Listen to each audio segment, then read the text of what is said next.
At my sister's wedding, lace, chandeliers, violins playing songs too pretty for the people who stood beneath them, my 8-year-old daughter tugged my arm. Her voice was barely a whisper. "Mom, we have to get out of here. Fast." I crouched down, thinking maybe she was overwhelmed. Maybe the lights or the music or the strange looks from our relatives had gotten to her. "Why?" I asked, brushing a curl behind her ear. She didn't answer. She just pulled out her phone, my old one, passed down, barely working, and tapped open a video. "Look at this." And when I saw it, I froze. "My name is Valerie, and from wherever you're watching this, stay with me. Because have you ever stood in a room full of people clapping for a lie and realized you were the only one who knew the truth?" The video played in silence. Grainy, shaky, but clear enough. It was my husband, with my sister, in a dressing room, kissing, his hands on her waist, her voice giggling, saying, "We should have told her by now." My blood went cold. The date stamp? Last week. 1 week before this wedding. 1 week before I helped her pick the flowers. Before I sat next to her at the final dress fitting, holding back tears because I was genuinely happy for her. And now? Now my daughter, 8 years old, was the only one brave enough to show me. I looked down at her. "Where did you find this?" She bit her lip. "I saw them last week. At the house. I didn't know what to do. So I waited. And when he left his phone on the table, I airdropped the video to mine. I just didn't want to hurt you unless I had to." She was shaking. But I wasn't. Not anymore. Because in that moment, something ancient woke up in me. Not rage. Precision. I stood slowly, smoothed my dress, kissed my daughter's forehead. "Good," I whispered. "Now we go." Not to cry, to plan. Because they thought this would break me. But they forgot. You never betray a woman who taught her daughter to watch. And this time, they'd both learn what that really meant. I walked out of that ballroom like nothing happened. My daughter's tiny hand curled into mine. Her heart was pounding. Mine? Steady, cold, calculating. The violins kept playing. The crowd kept toasting. My sister stood at the altar, pretending to promise forever. And my husband? He sat in the front row, smug, polished, clapping like he hadn't already broken every vow he ever made to me. I didn't scream, didn't run, didn't faint, because this wasn't going to be a scene. It was going to be a symphony. And I was about to conduct the whole damn thing. We got in the car. I buckled my daughter in, handed her headphones, and said, "You were brave today. Now let mommy handle the rest." That night, I didn't sleep. I watched the video again. And again. I slowed it down, took screenshots, pulled metadata, everything I needed to turn this betrayal into evidence, and eventually into ashes. By morning, my husband noticed the shift. He walked into the kitchen, yawning like a man who didn't know he'd already lost everything. "Morning," he said. I poured coffee. "How was the wedding?" He blinked. "What do you mean? You were there." I smiled. "Just checking what version of the truth you remember." He squinted. "Everything okay?" I handed him the cup. "Perfect." He kissed the top of my head like nothing was wrong. That's when I knew. He thought I was too soft to detonate anything. He thought loyalty made me blind. It didn't. It made me quiet. And that's worse. Later that day, I called my lawyer. Quietly filed papers under sealed notice. The house, in my name. The cars, all leased through my business. The accounts, I'd set up a secondary 1 month ago when I first felt that gut twist women are trained to ignore. But the best part? The prenup he forced me to sign? Null and void if infidelity could be proven. And now? It could. Not just hearsay. Footage. Footage captured by an 8-year-old girl who watched the world betray her mother and said, "No, not today." So no, I wasn't broken. I was arming myself. Because, what they didn't realize, I wasn't the woman standing in the wreckage. I was the one pulling the detonator. He noticed the silence first. No arguments. No tears. No accusations. Just stillness. The kind of stillness that should have scared him, but didn't. Because men like him think destruction only comes with screaming. But I'd already started the demolition. That morning, I sent a copy of the video, watermarked, timestamped, to my lawyer. Subject line: proof. Let's proceed. He responded within 10 minutes. This will hold up in court. Given the prenup clause, we're in control now. Control. Something he used to wrap around me like a leash. Now I wore it like armor. I spent the next day laying traps. Revoked access to the business credit card. Flagged joint accounts. Transferred ownership of my company's tech assets to a holding LLC, one he didn't know existed. He came home late that night. Loosened tie, wine on his breath, arrogance in his shoulders. "You've been quiet," he said, dropping his keys into the dish by the door. "Everything okay?" I smiled. "Perfect." He nodded, satisfied. Walked into the living room. I followed with 2 glasses of wine. My hand steady. My heart not even racing. We sat. He turned on the TV. I reached for the remote and muted it. He looked at me. "What's up?" I opened my phone. Tapped the screen. Pressed play. There they were. Him. My sister. A kiss. A laugh. Her saying, "We should have told her by now." He froze. Didn't blink. Didn't breathe. Where did you get this?" he stammered. "Our daughter," I said. "The one you forgot could see." His hands trembled. "Val, wait, this isn't what it looks like." "Oh no." I cut him off. "It's exactly what it looks like. That's the problem." He leaned forward. "It was a mistake." "No," I said. "A mistake is forgetting an anniversary. You chose this. And now, so do I." I stood. Walked to the hall. Came back with a manila envelope. Slid it across the coffee table. He opened it. Inside, the divorce papers. Filed. Stamped. Ironclad. And clipped to them, a letter revoking his power of attorney, business access, and joint benefits. His hands dropped. "You've been planning this," he whispered. "No," I said. "I've been watching. And while you were playing God with my life, I built an escape route you'll never follow." Then I turned and walked away. Because he didn't deserve a breakdown. He deserved to be erased. The next morning, my phone exploded. Not with apologies, but with damage control. Texts from him. "Can we talk? Don't do this. I made a mistake. You're overreacting." And finally, the one that made me laugh out loud. "Let's be adults." Adults?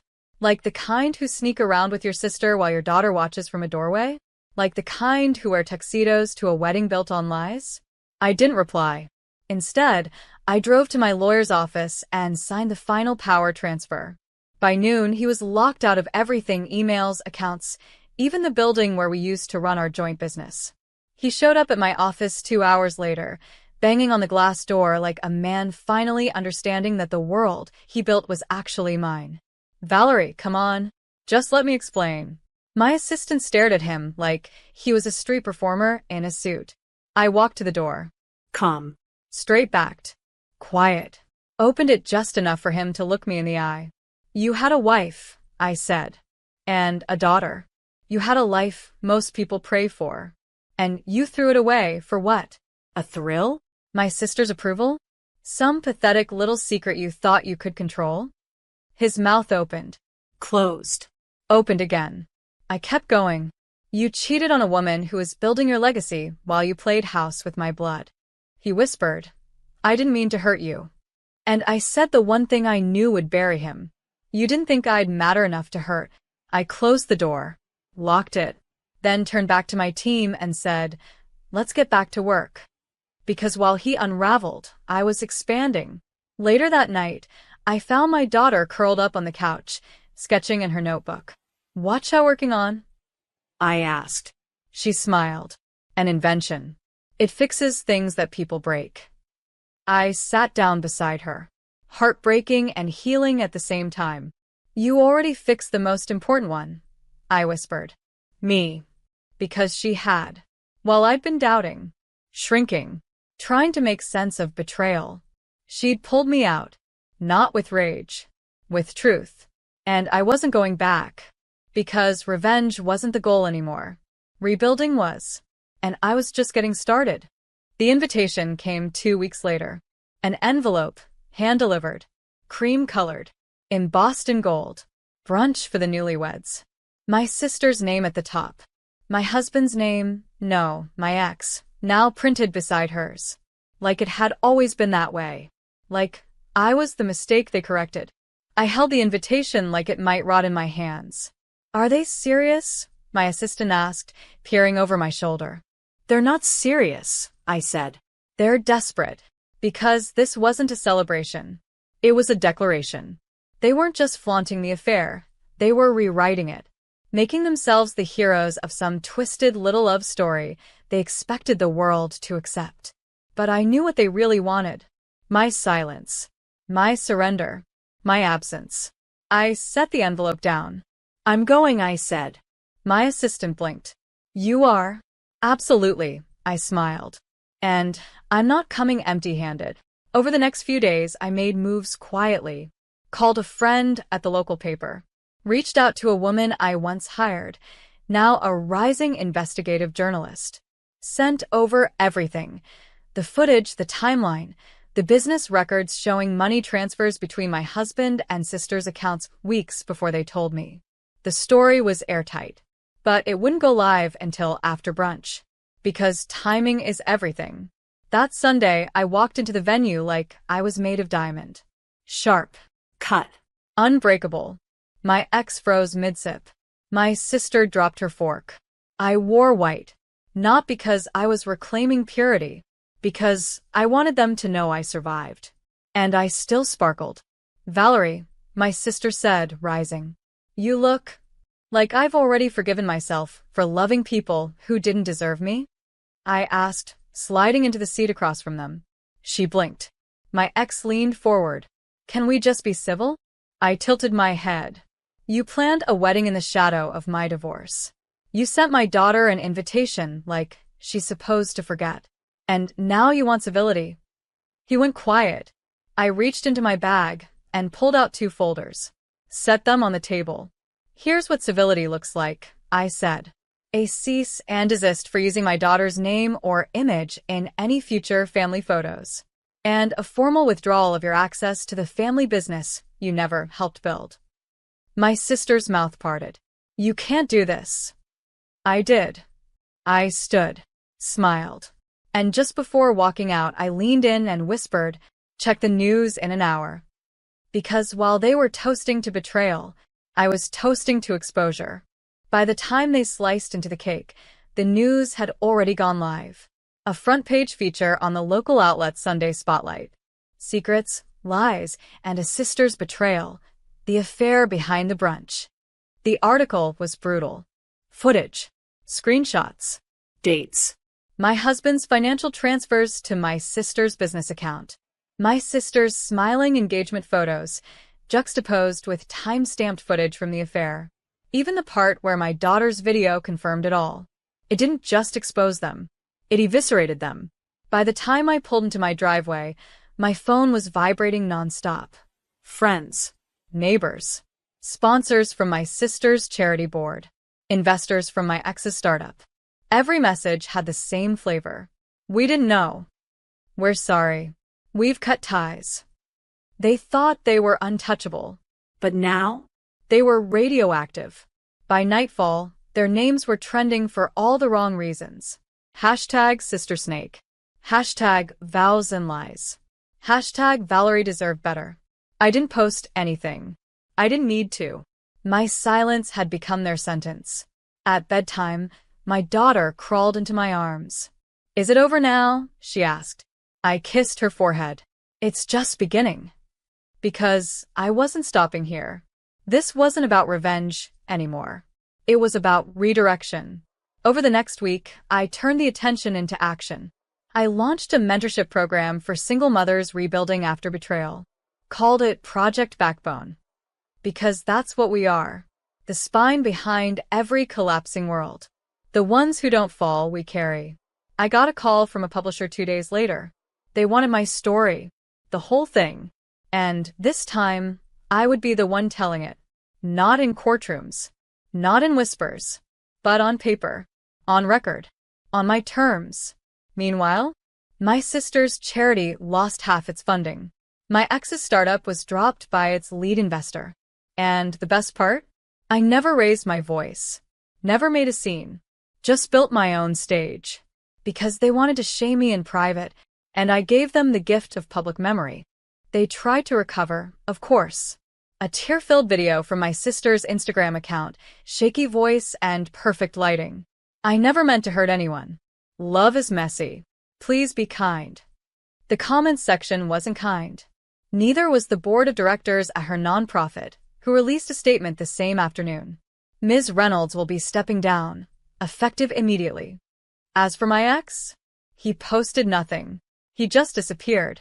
His company removed his name from the website. His LinkedIn went dark. Even his gym revoked his featured member bio. He called twice that week.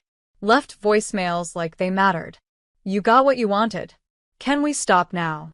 You're better than this, Valerie. No. I'm just done being better for people who expect me to be small. I spent the week finalizing the first chapter of my book. The working title? Silent Fire. How I burned down their lies without raising my voice. It felt right. Because I didn't scream. I exposed. I corrected. I walked away with everything they thought they'd stolen from me. That Friday, I got a knock at the door. It was my sister. No cameras. No lipstick. No arrogance. Just her. Fragile. Tired. She held out a small box. This belonged to Mom, she said. I thought you should have it. I opened it slowly. Inside, a silver bracelet I hadn't seen since I was 16. Our mother's favorite.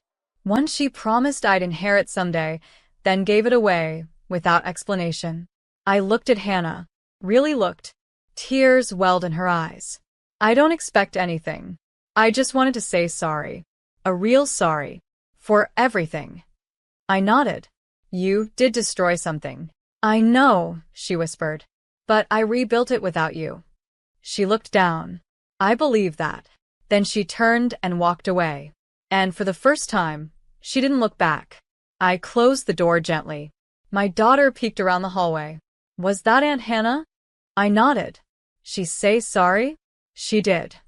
Are you gonna forgive her? I thought about it. Then I said, I already did. But forgiveness doesn't mean return access. Because I wasn't bitter. I was better. And my peace? That was the part they never saw coming. The book hit shelves on a Tuesday. By Thursday, it was sold out. By Friday, the press was calling me the woman who rebuilt herself without burning the world down, just pulling out the floorboards. But the truth? I did burn it down. Every false promise. Every whispered betrayal. Every fake toast raised over a hollow lie. And in the ashes, I built a home for myself and my daughter. Solid, warm, untouchable. At the first official event for Project Backbone, I stood on stage in front of 300 women. Some carried divorce papers. Some carried babies. All of them carried scars. I looked out into the crowd and told the story, beginning to end. I told them how my daughter, just 8 years old, became the mirror no one could lie to. How silence isn't weakness. It's power under control. And how being betrayed by the people you love the most doesn't make you broken. It makes you dangerous. Because you stop asking for space. You start taking it. After the event, I found my daughter backstage, reading the program. You were so calm, she said. I smiled. I wasn't calm. I was clear. Is it really over now? She asked. I knelt down and held her face in my hands. It's not just over, I said. It's complete. And that night, as we walked home under city lights, hand in hand, I realized something. They thought this would destroy me. But all they did was force me to meet the version of myself I'd been avoiding. The version who doesn't shrink. Who doesn't settle. Who doesn't apologize for outgrowing the cage they tried to lock her in. I didn't win by hurting them. I won by choosing me. And that's the kind of story you don't just survive. You sign it, seal it, and finish it with one word.